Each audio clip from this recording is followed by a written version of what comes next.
Mamadi Doumbouya, pourquoi as-tu réellement renversé le professeur Alpha Condé?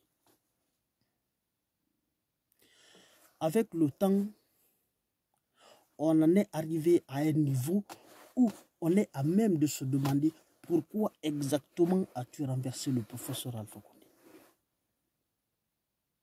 Est-ce à cause de la corruption? Sous ton magistère, sous ton règne, la corruption continue son bonhomme, son petit bonhomme de chemin. Sous ton magistère, la corruption des esprits, c'est-à-dire l'achat des consciences, continue comme il n'en a jamais existé dans l'histoire de notre pays. Aujourd'hui, tous ceux qui bénéficient, n'est-ce pas, des faveurs de ton régime, de ton pouvoir, sont ceux qui t'acclament, sont ceux qui font ton éloge, sont ceux qui font de la propagande à ton nom en ta faveur, dans le but exclusif que tu restes au pouvoir. On voit des vieux faucons revenir à la charge. Ils sont accueillis au palais Mohamed V. Ils bénéficient, n'est-ce pas, des avantages du roi que vous êtes, parce que vous régnez sur la Guinée avec la force. Vous n'avez pas bénéficié du suffrage universel du peuple de Guinée. On ne vous a pas élu. Vous n'êtes là que par la force des armes. Et de ce fait, on vous considère comme ce roi, cet empereur qui s'est imposé par la force. Bizarrement, vous jouez sur les mots. Vous voulez faire croire aux gens que vous êtes venus pour changer la donne. Étant donné que vous entretenez des démagogues comme le faisait le professeur Alpha Condé. Étant donné que vous ne respectez pas votre parole, vos engagements, comme le faisait le professeur Alpha Condé que vous avez renversé. Alpha Condé a été élu avec l'engagement ferme d'organiser, n'est-ce pas, les élections législatives 6 mois plus tard, 6 mois après son installation à Sécotoroya en 2010. Et donc, probablement, au fait, mathématiquement, en fin 2010, les élections législatives devraient avoir lieu. Hélas, malheureusement, on a attendu 3 ans. C'est en fin 2013 que les élections législatives ont eu lieu.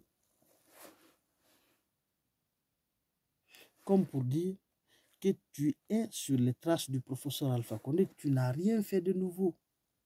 Et du coup, les Guinéens sont à même de se demander pourquoi tu as fait, n'est-ce pas, ce coup d'État.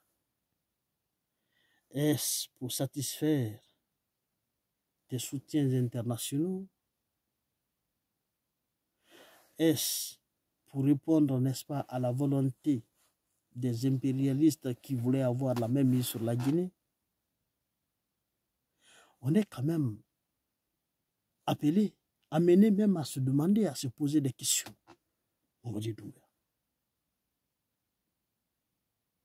Les Makanera sont de retour.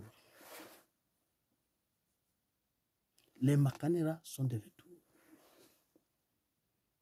Et ils reviennent encore plus fort.